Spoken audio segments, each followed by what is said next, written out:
एक औरत गौसे पाक की बारगाह में आई, कहा सुभान अल्लाह, उसके 20 लड़कियां थी। उसने कहा हुजूर, इस उम्मीद पर कि लड़का होगा, इस उम्मीद पर लड़का होगा, इसी उम्मीद के साथ 20 लड़कियां हो गई, शौहर अब तन गया है। उसने कहा अगर 21वीं लड़की पैदा हुई तो तलाक। तो हजरत करम फरमा दीजिए, दुआ कर दीजिए कि अब जो 21 लड़की हो, अब जो उम्मीद हो तो वो लड़का हो, लड़की ना हो। गौसे पाक ने सुभान अल्लाह फरमाया, जाओ तुम्हारा मकसूद तुम्हें हासिल हो गया। सुभान अल्लाह। उसने ये समझा कि अब 21वां जो नुत्फा होगा वो लड़की नहीं लड़का होगा।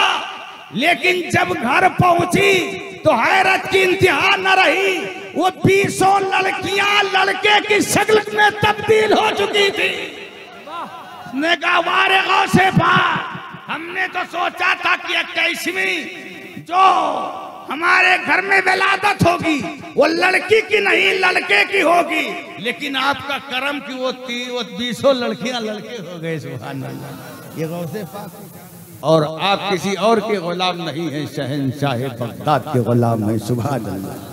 वो शहंशाह बगदाद जो फरमाते हैं वलो अलक़ैतु सिर्री फौक़ा मैतिन। कहो सुभान अल्लाह। वलो अलक़ैतु सिर्री फौक़ा मैतिन लक़ामा बिक़ुदरतिल मौला ताला। कि अल्लाह ने मुझे वो पावर दिया है, वो इख्तियार दिया है कि अगर मैं अपने असरार और रुमूस को किसी मुर्दे पे डाल दूं तो गौसे पाक फरमाते कि मुर्दा भी अल्लाह की कुदरत से जिंदा हो जाएगा जी। और सिर्फ फरमाया ही नहीं बल्कि जब मौका आया तो मुर्दे को जिंदा करके दिखा भी दिया। सुभान अल्लाह। गौसे पाक की बारगाह है, मुरीद गरीब है, हाजिर है। कहा हुजूर, ख्वाहिश है कि आप मेरी दावत कबूल फरमाए, घर पे तशरीफ लाए, महाजर तनाउल फरमाए। गौसे पाक ने मुस्कुराते हुए फरमाया कि जाओ, मैंने तुम्हारी दावत कबूल किया। सुभान अल्लाह। खुश हो गया। शादा फरहा घर पहुंचा, उसका चेहरा गुलाब की तरह खिला हुआ। मिजाज शनाज बीवी ने जब चेहरा देखा तो क्या देखा कि चेहरा एकदम गुलाब की तरह खिला हुआ है, बहुत मगन है शौहरे नामदान। बीवी ने कहा आज आप बहुत मगन नजर आ रहे हैं। कहा वजह है। कहा क्या वजह है? कहा बगदाद के दूल्हा ने मुझे दावत की मंजूरी का परवाना दे दिया है। सुभान अल्लाह। कहा लेकिन आपको मालूम होना चाहिए कि आपका वकलौता बेटा जो हमारे और आपके बुढ़ापे का सहारा बनने वाला था, मोहल्ले के बच्चों के साथ खेलते खेलते जानिबे जंगल गया और जब जंगल के शेर ने हमला किया तो किसी और के बच्चे पर नहीं, मेरे ही बच्चे पर हमला कर दिया। उसके सीने को चाट किया, खून पिया, गोश्त खाया और उसकी हड्डियों को फला जंगल के किनारे छोड़ के चला गया। आज का मुरीद होता तो हिम्मत हार जाता। पहली बात तो वो बायत ही तोड़ देता और अगर नहीं तोड़ पाता तो कम से कम जो है दावत ही कैंसिल कर देता। मुरीद हो तो ऐसा सच्चा मुरीद। उसने कहा किसी ऐरे गैरे का मुरीद नहीं हूँ, शहंशाह बगदाद का मुरीद हूँ। वाह वाह वाह वाह। बेगम फिक्र मत करो, खाने का इंतजाम करो। खाने का इंतजाम और इंतजाम करना तुम्हारा काम, मेरे लाल को जिंदगी अता करना बगदाद के दूल्हा का काम। बीवी खाने का इंतजाम और इंतजाम में लग गई। गौसे पाक ने जो वक्त दिया था तशरीफ ले आए, दस्तरखान बिछाया, दस्तरखान पे खाना लगा दिया और गौसे पाक से कहा हुजूर तनाउल फरमाए। बगदाद के दूल्हा ने कहा नहीं, आज मैं अकेले नहीं खाऊंगा, तुम्हारे साथ खाऊंगा। सुभान अल्लाह। उसने कहा हुजूर आप खाए, मैं बाद में खा लूंगा। कहा नहीं, आज मैं तुम्हारे साथ खाऊंगा। कहा नहीं हुजूर आप खाने में बाद में खा लूंगा। कहा नहीं, आज तुम मेरे साथ खाओगे। गौसे पाक ने उसका हाथ पकड़ा, अपने बाजू में बिठाया। दस्तरखान पे जब वो बैठा, उसका इकलौता बेटा उसे याद आ गया। उसकी तस्वीर उसके जहन में घूमने लगी, आंखों में आंसू आए और टप टप दस्तरखान पे गिरने लगे। बगदाद के दूल्हा ने जब ये कैफियत देखी फरमाया ये खाने का वक्त है, रोने का वक्त नहीं है। क्यों रो रहे हो? उसने कहा हुजूर मैं उस वक्त तक खाना नहीं खा सकता जब तक मेरा लाल नहीं आ जाता। गौसे पाक ने फरमाया अपने लाल को बुला क्यों नहीं लेते? कहा बुलाऊं तो कहां से बुलाऊं, मेरा वो लाल शेर की खुराक बन चुका है, उसकी हड्डियां फला जंगल के किनारे पड़ी हुई हैं।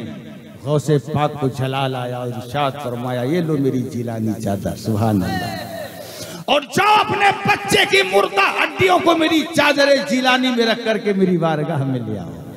गौसे पाक का मुरीद गौसे पाक की चादर लिया, अपने बच्चे की मुर्दा हड्डियों के पास पहुंचा, और जैसे ही गौसे पाक की चादर पाक में अपने मुर्दा बच्चे की हड्डियों को रखा, वो बच्चा फौरन जिंदा हो गया। दौड़ता हुआ गौसे पाक की बारगाह में आया और अर्ज किया, है मेरे आका, जब आपके पावर का ये आलम है तो आमिना के लाल के पावर का आलम क्या होगा। जब उनके गदा भर देते हैं शाहाने जमाना की झोली, मुहताज का जब ये आलम है मुख्तार का आलम क्या होगा। जिंदाबाद जिंदाबाद लाजवाब। सुभान अल्लाह सुभान अल्लाह। तो बगदाद के दूल्हा से मोहब्बत रखिए, इंशाअल्लाह दुनिया भी आपकी कामयाब रहेगी, आखिरत भी कामयाब रहेगी। अल्लाह तबारका व तआला हमें और आपको गौसे पाक का सच्चा पक्का शहदाई बनाए और गौसे पाक की बारगाह में अदब के साथ पेश आने की तौफीक अता फरमाए। इस उम्मत पर दो बुजुर्गों का बड़ा अजीम एहसान है। एक तो हजरत ओवैसे करनी है, दूसरे मेरे सरकार गौसे पाक हैं। सुभान अल्लाह। आपने सरकार का जुब्बे मुबारक ज़ेब तन करके जब दुआ फरमाई थी, प्यारे उमर प्यारे अली आ गए और आहट महसूस करके आपने सद्दे से सर उठा लिया और फरमाया आपने कि अगर आप तशरीफ न ले आए होते तो मैं उस वक्त तक सद्दे से सर न उठाता जब तक सरकार की सारी उम्मत को बख्शिश का परवाना न दिला देता। लेकिन मेरे रब ने मुझे मायूस नहीं किया है। रब की रहमतों ने मुझे ये जवाब दिया है कि वैसे करनी फिक्र मत करना, आधी उम्मत मैंने तेरी दुआ के सत्ते बख्श दिया। और मेरे हबीब की उम्मत में ही नहीं बल्कि उनकी औलाद अमजाद में एक नूर होगा जिसका नाम अब्दुल कादिर जिलानी होगा। आधी उम्मत को उसकी दुआ से मग़फ़िरत का परवाना अता फरमा दूंगा, तो आधी उम्मत की बख्शिश का परवाना हजरत ओवैसे करनी ने रब से दिलवाया और आधी उम्मत की बख्शिश का परवाना मेरे सरकार गौसे पाक ने दिलवाया। तो अल्लाह आपको तौफीक दे, इन बुजुर्गों की बारगाह में नजर मोहब्बत पेश करते रहो, इंशाअल्लाह यहाँ भी कामयाब रहोगे, वहाँ भी कामयाब रहोगे।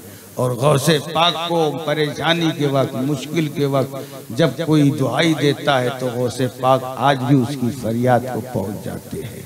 हाँ।